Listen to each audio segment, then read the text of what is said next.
नमस्कार. Prime time महाराष्ट्रामध्ये मी सुहास आपल्या सगळ्यांचं स्वागत करतो.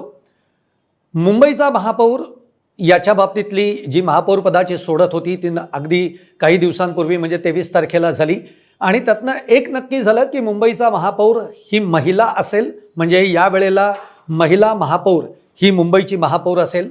अर्थात आता ती कुठल्या पक्षाची असेल तर ती भाजपचीच असेल, कारण यंदाच्या निवडणुकीमध्ये आपण बघितलंय की भाजपनी सर्वाधिक नगरसेवक निवडून आणलेले आहेत. जवळपास 89 नगरसेवक हे भाजपचे निवडून आलेले आहेत. त्या खालोखाल शिवसेना ठाकरे गटाचे नगरसेवक जवळपास 65 नगरसेवक निवडून आलेत. त्या खालोखाल शिवसेना शिंदे गट 29 नगरसेवक निवडून आलेत. त्यामुळे या वेळेला महापौर जो आहे तो भाजपचाच होईल यामध्ये कोणतीही शंका नाही. म्हणजे 99.99% भाजपचाच महापौर असेल यामध्ये कोणताही दुमत असायचं कारण नाही. याचं कारण असं आहे की आत्तापर्यंत कधीच भाजपला मुंबई महानगरपालिकेवर आपली सत्ता आणता आलेली नाही. ती खूप वर्षांपूर्वी होती, एकदा मिळालेली होती, पण ती काही कालावधीसाठीच भाजपकडे होती. त्यामुळे त्यानंतर जर आपण बघितलं तर शिवसेनेनीच मुंबई महापालिकेवर राज्य केलेलं आहे. त्यामुळे इतक्या वर्षानंतर जेव्हा महापालिकेवर आपली सत्ता येते तेव्हा भाजप महापालिकेतली जी महत्त्वाची पदं आहेत ती स्वतःकडे ठेवेल. त्यातलं महापौर पद जे आहे तेही स्वतःकडे ठेवेल. यामध्ये कोणताही दुमत असायचं कारण नाही. आता मग तो महापौर कोण असेल या बाबतीमध्ये आता चर्चा सुरू झालेली आहेत. कोणी म्हणतंय की नवीन चेहऱ्यांना संधी दिली जाईल, कोणी म्हणतंय जुने जाणते जे काही भाजपचे जुने नगरसेविका म्हणून ज्या राहिलेल्या आहेत त्यांचे चेहरे असू शकतात. असे तर्कवितर्क सगळे लढवले जात आहेत. त्यामुळे आता भाजपला एक कायमच सवय आहे धक्कातंत्र देण्याची. त्यामुळे असा काही वेगळा धक्कातंत्र सुद्धा आपल्या समोर येतोय का हे देखील बघणं खूप इंटरेस्टिंग राहणार आहे. पण भाजपच्या गोटातनं आपल्याला जी काही माहिती मिळते ती तुमच्यासमोर मांडण्याचा मी प्रयत्न करणार आहे. तुम्हाला जर का माझा व्हिडिओ आवडला तर लाईक करा, शेअर करा, आमचं चॅनल सबस्क्राईब करायला विसरू नका आणि तुमच्या देखील कमेंट्स या कमेंट बॉक्समध्ये जरूर कळवा. तर मुंबई महापालिकेवर भाजपचा महापौर होणार हे अगदी निर्विवाद आहे, अगदी कुठलीही निशंका आहे. आता भाजप कोणाला बरोबर घेऊन महापालिकेमध्ये सत्ता आणेल ते आत्ता आपल्याला माहीत नाही. म्हणजे स्वाभाविकच एकनाथ शिंदेंची शिवसेना ही त्यांच्याबरोबर असेल असंही म्हटलं जात आहे. त्यामुळे त्या घडामोडी काय घडतील हा वेगळा विषय आहे. परंतु एक लक्षात घ्या की मुंबई महापालिकेचं महापौर होणं ही छोटी गोष्ट नाही आहे, ही खूप मोठी गोष्ट आहे. म्हणजे आपण जर का पूर्ण मुंबई महापालिकेचा विचार केला तर मुंबई महापालिका म्हणजे मुळामध्ये मुंबईकडे जे बघितलं जातं ते एक आर्थिक केंद्र म्हणून, देशातलं आर्थिक केंद्र म्हणून मुंबईकडे बघितलं जातं. त्यातून मुंबईची महापालिका ज्याचं बजेट हे 74,000 कोटींचं बजेट मानलं जातं आणि हीच मुंबईची महापालिका ही आशिया खंडातली सर्वात मोठी महापालिका म्हणून मुंबई महापालिकेकडे बघितलं जातं. आणि त्यामुळे मुंबईचा महापौर होणं ही छोटी गोष्ट नाही, ही त्या अर्थाने मी म्हणतो आहे. त्यामुळे मुंबईचा महापौर म्हणूयात किंवा मुंबईचा प्रथम नागरिक आपण म्हणूयात, हा जो आहे हा बहुमान खूप मोठा मानला जातो. जेवढा हा बहुमान मोठा तेवढी त्याची जबाबदारी सुद्धा मोठी आहे.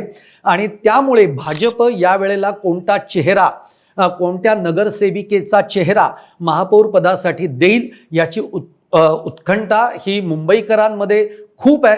त्यामुळे त्या दृष्टीनेही आपल्याला याच्याकडे बघितलं पाहिजे. आणि दुसरी खूप महत्त्वाची आणि इंटरेस्टिंग गोष्ट जे मी तुम्हाला म्हटलं की भाजप काही झालं तरी महापौर पदाचा आपला क्लेम, आपला दावा हा काही शिंदेंनी कितीही मागणी केली तरी सोडणार नाही. याचं कारण असं आहे, देशाचे पंतप्रधान जे आहेत ते भाजपाचे आहेत, राज्याचे मुख्यमंत्री आहेत ते भाजपाचे आहेत. त्यामुळे मुंबईसारख्या महापालिकेचा किंवा अर्थ केंद्र असणाऱ्या महापालिकेचा किंवा आशिया खंडातल्या सगळ्यात मोठ्या महापालिकेचा महापौर पद हे भाजप सोडणार नाही. हा एक त्यातला महत्त्वाचा मुद्दा आपल्याला लक्षात घेतला पाहिजे. आता प्रचाराच्या दरम्यान तुम्हाला जर आठवत असेल तर भाजपनी एक प्रचार असा सुरू केलेला होता, कारण आपल्याला माहिती आहे की मुंबईमध्ये भाजपचा वोटर हा अमराठी सुद्धा खूप मोठ्या प्रमाणामध्ये आहे.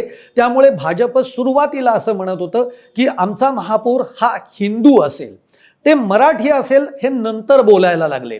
म्हणजे जेव्हा विरोधकांनी त्यांच्यावर काय प्रतिदावे, आरोप प्रत्यारोप किंवा त्याला काटशह करायला लागले त्यांच्या आरोपांना, तेव्हा मग भाजप म्हणायला लागले की आमचा महापौर हा मराठी हिंदू असेल. अशा पद्धतीचं नॅरेटिव्ह हे नंतर भाजपला आमचा महापौर मराठी असेल हे म्हणावं लागलं. आणि त्यामुळे आता एक लक्षात घ्या की आता त्या दृष्टीनं जेव्हा महापौर पदाचा चेहरा भाजपला द्यायचा आहे तर तो भाजपला मराठीच द्यावा लागणार आहे.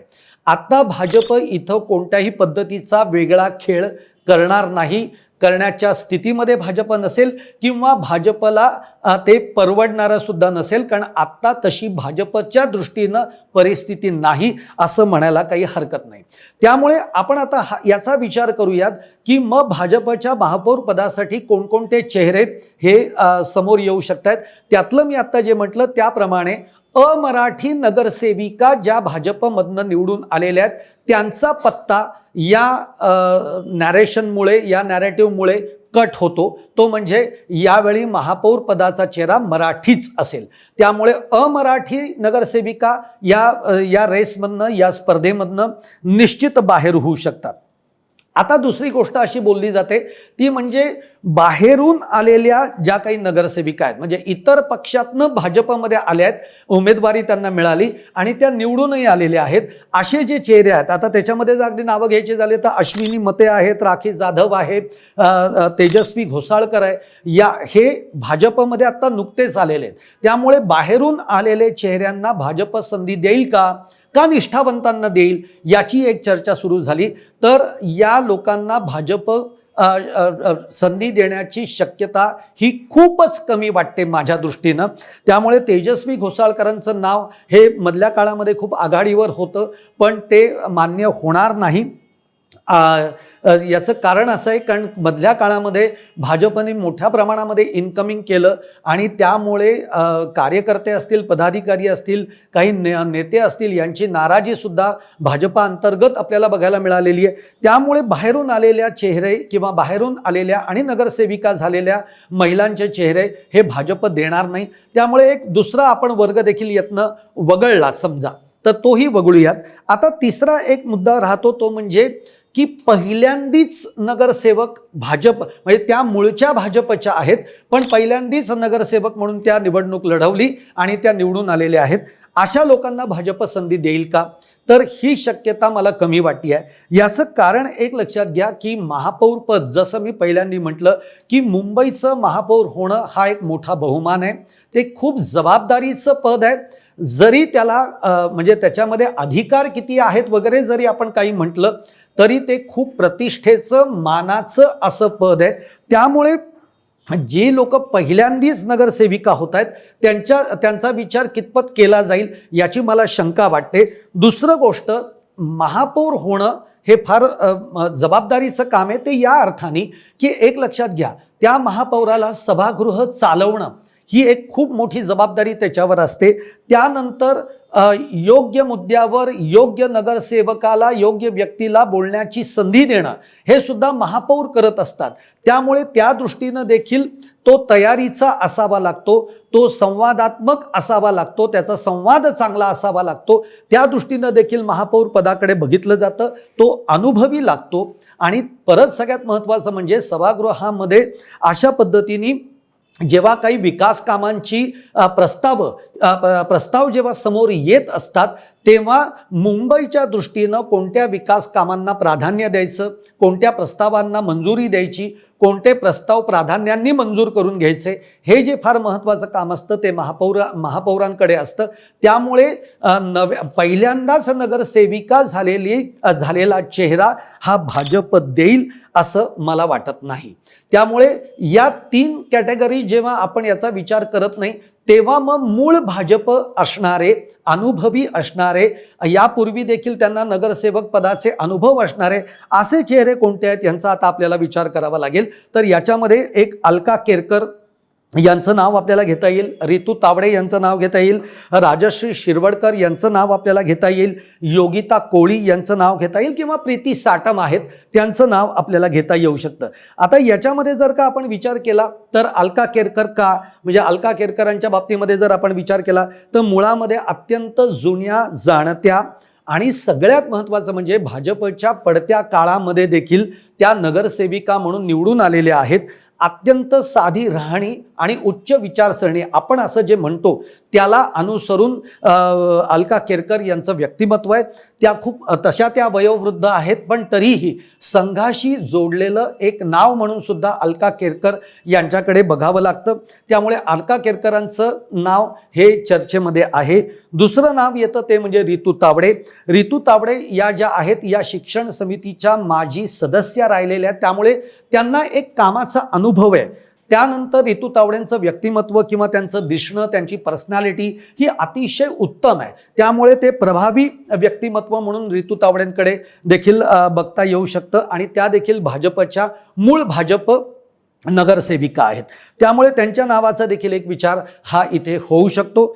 तिसरं नाव जर आपण घेतलं तर राजश्री शिरवडकर हे एक नाव आपल्याला घेता येईल. राजश्री शिरवडकर या सलग तिसऱ्यांदा नगरसेविका म्हणून निवडून आलेल्या आहेत. त्याचप्रमाणे आपल्याला माटुंग्यातलं गांधी मार्केट हे माहिती आहे.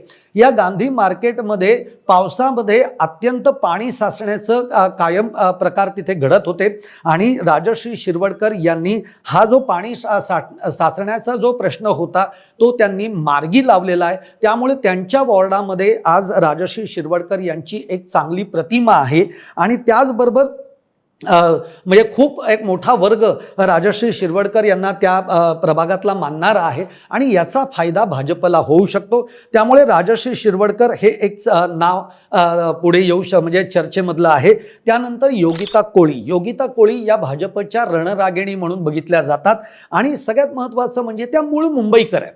मूळ मुंबईकर म्हणजे तर त्या कोळी समाजाचं प्रतिनिधित्व करतात. त्यामुळे योगिता कोळी यांच्या नावाचा विचार सुद्धा भाजप करू शकतो. आणि मग एक चौथं पाचवं नाव जे मी म्हणतोय ते म्हणजे एक प्रीती साटम. प्रीती साटम यांचं देखील एक नाव येऊ शकतं. त्या तरुण आहेत, धडाडीच्या नगरसेविका आहेत. एक उमद व्यक्तिमत्व म्हणून प्रीती साटम यांच्याकडे बघितलं जाऊ शकतं. तर त्यामुळे ही जी मी तुम्हाला काही नावं एक 4-5 नावं जी सांगितली, अलका केरकर, रितू तावडे, राजश्री शिरवडकर, योगिता कोळी आणि प्रीती साटम, या 4-5 जणींचा मुंबईच्या महापौर पदासाठी विचार होऊ शकतो अशी आपल्याला एक माहिती मिळते. आता याच्या बाबतीमध्ये एक लक्षात घ्या, भाजप धक्का तंत्र देण्यामध्ये खूप पटाईत आहे. आतापर्यंत आपण विविध राज्यांमध्ये सुद्धा मुख्यमंत्री पदाची निवड करतानाही भाजपनी अनपेक्षित नाव, अनपेक्षित चेहरा असं भाजपनी दिलेलं आहे. यावेळेला तसं काही घडतंय का हे देखील बघणं फार महत्त्वाचं आहे. परंतु भाजप आता वेगळा प्रयोग कुठलाही मुंबई महापालिकेच्या महापौर पदाच्या बाबतीमध्ये करेल याची शक्यता खूप कमी वाटते. कारण एक तर खूप कालावधीनंतर भाजपच्या हाती मुंबईच्या महापालिकेची सत्ता आलेली आहे. त्यामुळे जी आता आपण नावं घेतलेली आहेत त्यातलं एखादं नाव हे भाजपच्या महापौरपदी आपल्याला कदाचित दिसू शकतं अशी माहिती आपल्यापर्यंत आहे. तुम्हाला माझा हा व्हिडिओ कसा वाटला? जर आवडला असेल तर लाईक करा, शेअर करा, आमचं चॅनल सबस्क्राईब करायला विसरू नका आणि तुमच्या कमेंट देखील कमेंट बॉक्समध्ये नक्की टाका. धन्यवाद.